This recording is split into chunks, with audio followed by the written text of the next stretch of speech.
Queridos irmãos e amigos, muitas igrejas estão pregando e ensinando um evangelho que não é aquele pregado e ensinado por Jesus Cristo e seus apóstolos. Infelizmente, muitas igrejas estão indo na contramão ou indo na direção oposta ao que ensina a palavra de Deus. Esta é a verdade. A responsabilidade daquele que ensina é muito grande. E a respeito disso, o apóstolo Paulo, escrevendo aos Gálatas, capítulo 1, versículos 8 e 9, asseverou. Prestem atenção no que o apóstolo Paulo disse. É muito importante. Ainda que nós mesmos ou um anjo do céu vos anuncie outro evangelho, além do que já vos tenho anunciado, seja anátema, seja amaldiçoado. E em uma outra carta, na carta aos Efésios, capítulo 4, versículo 4, o apóstolo Paulo diz para não sermos como meninos inconstantes, levados por qualquer vento de doutrina. Queridos irmãos e amigos, qual é o significado da palavra santo? Qual é o significado da palavra santo? A palavra santo em hebraico significa kadosh. E não esqueçam que todo o Velho Testamento foi escrito em hebraico e aramaico. A palavra santo em grego significa hagios. Todo o Novo Testamento foi escrito em grego. Ambas, tanto em grego como em hebraico, significa sagrado, consagrado, separado. Quando a palavra de Deus menciona a palavra santo, com toda certeza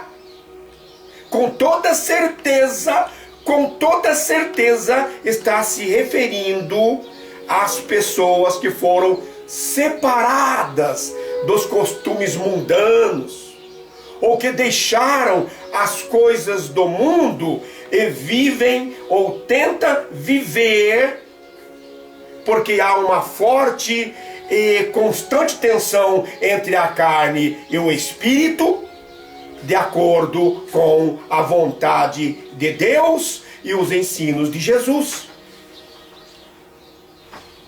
Jesus, o Cristo, no Evangelho segundo João, capítulo 17, versículo 16, disse que nós vivemos no mundo, mas não somos do mundo.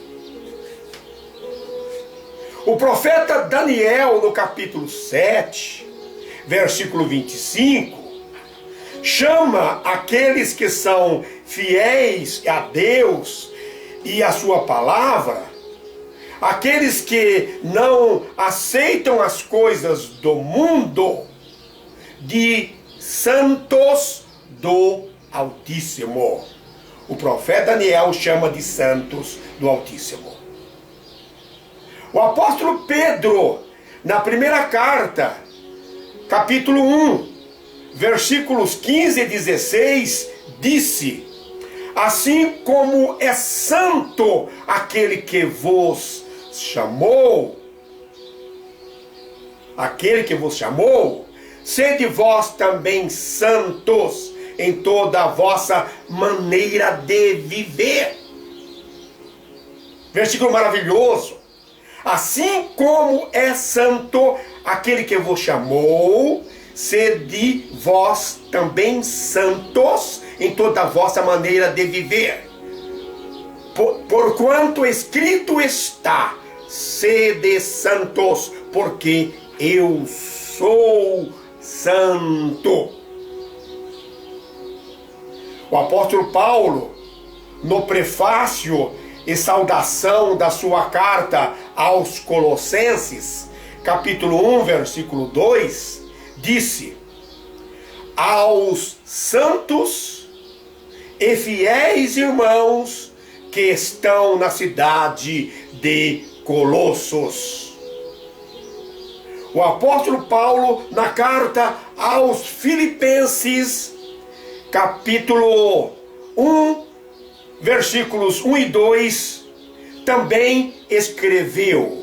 Vamos ler. Carta do apóstolo Paulo aos Filipenses, capítulo 1, versículos 1 e 2. Paulo e Timóteo, servos de Jesus Cristo, a todos os santos em Cristo Jesus que estão em Filipos, com os bispos e diáconos. Graça a vós e paz da parte de Deus, nosso Pai, e do Senhor Jesus Cristo. Como podem perceber, o apóstolo Paulo está chamando de santos todos os cristãos. Todos os cristãos. Na carta aos Efésios, capítulo 1, versículos 1 e 2, o apóstolo Paulo escreveu a mesma coisa. Na primeira e segunda cartas do apóstolo Paulo aos Coríntios, ele chama novamente os cristãos, os fiéis em Cristo Jesus, de santos. Portanto, todos nós cristãos somos os santos do Altíssimo. Por quê? Porque procuramos viver uma vida não de conformidade com este mundo. Esta é a verdade. E a palavra de Deus não dá margem ou espaço para outra interpretação. Queridos irmãos e amigos, permitam-me uma pergunta. Para onde vão as pessoas quando morrem? Elas vão para o céu ou estão aguardando na sepultura o toque da sétima e última trombeta? Nós vamos ler alguns versículos bíblicos que responderão claramente essas perguntas. Prestem atenção. Por gentileza, abram suas Bíblias no livro de Salmo, número 6, versículo 5. Davi escreveu: porque na morte não há recordação de ti. No sepulcro, quem te dará louvor? Ainda neste mesmo livro, no Salmo de número 146, versículo 4, está escrito: sai-lhes o espírito, está falando dos mortos, sai-lhes o espírito. Espírito é o fôlego de vida. A palavra espírito vem do grego pneuma, de onde vem a palavra pneu, ar, né? sai-lhes o espírito e eles tornam-se ou voltam para a terra, para o pó. Naquele mesmo dia perecem todos os seus pensamentos. Está claro? No livro de Eclesiastes, capítulo 9, versículo 5, está escrito: porque os vivos sabem que hão de morrer, mas os mortos não sabem coisa nenhuma, nem tampouco eles têm jamais recompensa, mas a sua memória ficou entregue ao esquecimento. Ainda no livro de Eclesiastes, capítulo 12, versículo 7, está escrito: e o pó volta à terra como o era, e o espírito volta a Deus que o deu. Espírito, como já disse, vem do grego, significa pneuma, significa ar. A Bíblia diz que Deus soprou nas narinas do homem e o homem foi feito alma vivente. Espírito significa pneuma, de onde veio as palavras pneu, hidráulica, pneumática e outras palavras bastante conhecidas. Queridos irmãos e amigos, a verdade é a seguinte: todas as pessoas que morreram seguramente estão aguardando no sepulcro a vinda gloriosa de nosso Senhor e Salvador Jesus Cristo. Quando Jesus Cristo disse para Marta: Marta, o seu irmão há de ressuscitar. Como Marta tinha conhecimento desse assunto, infelizmente hoje poucas pessoas têm conhecimento, respondeu: eu sei, mestre, que o meu irmão há de ressuscitar na ressurreição do último dia. Que ressurreição é essa que Marta falou? Essa é a primeira ressurreição, a ressurreição dos justos, quando tocar a sétima e última trombeta. É o que está escrito lá no livro de Apocalipse. E tem também a segunda ressurreição, que é a ressurreição dos injustos, dos perversos, dos maus. O apóstolo Paulo, na primeira carta aos Tessalonicenses, capítulo 4, do versículo 13 ao versículo 18, fala claramente sobre isso. Vamos ler. Por gentileza, abram suas Bíblias na primeira carta do apóstolo Paulo aos Tessalonicenses, capítulo 4, do versículo 13 ao versículo 18. Não quero, porém, irmãos, que sejais ignorantes acerca dos que já dormem, para que não vos entristeçais como os demais que não têm esperança. Porque se cremos que Jesus morreu e ressuscitou, assim também aos que em Jesus dormem, Deus os tornará a trazer com Ele. Dizemos-vos, pois, isto pela palavra do Senhor, que nós, os que ficarmos vivos para a vinda do Senhor, não precederemos os que dormem. Porque o mesmo Senhor descerá do céu com alarido e com voz de arcanjo e com a trombeta de Deus, e os que morreram em Cristo ressuscitarão primeiro. Depois, os que ficarmos vivos, seremos arrebatados juntamente com Ele nas nuvens, a encontrar o Senhor nos ares, e assim estaremos sempre com o Senhor. Portanto, consolai-vos uns aos outros com estas palavras. Vamos ler também na primeira carta do apóstolo Paulo aos Coríntios, primeira carta do apóstolo Paulo aos Coríntios, capítulo 15, vamos ler aqui, capítulo 15, do versículo 51 ao versículo 54. Eis que vos digo um mistério.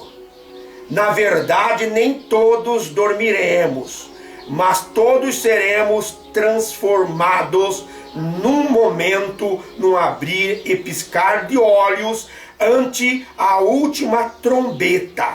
Porque a trombeta soará e os mortos ressuscitarão incorruptíveis, e nós seremos transformados.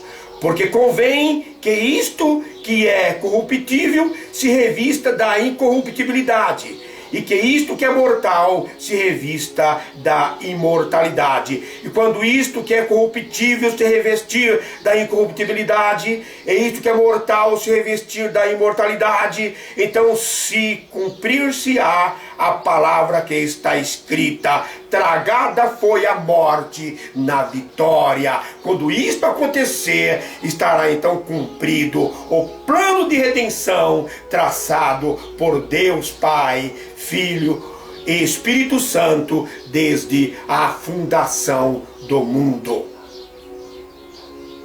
Mas aqueles que defendem erroneamente a imortalidade da alma poderão dizer: e o que está escrito lá em Apocalipse capítulo 6, versículo 9 e Apocalipse 20, versículo 4? Como todos nós sabemos, o livro de Apocalipse é um livro simbólico. O livro deixa bem claro que são visões reveladas ao apóstolo João das coisas que brevemente devem acontecer, não das coisas que já estão acontecendo, das coisas que brevemente devem acontecer.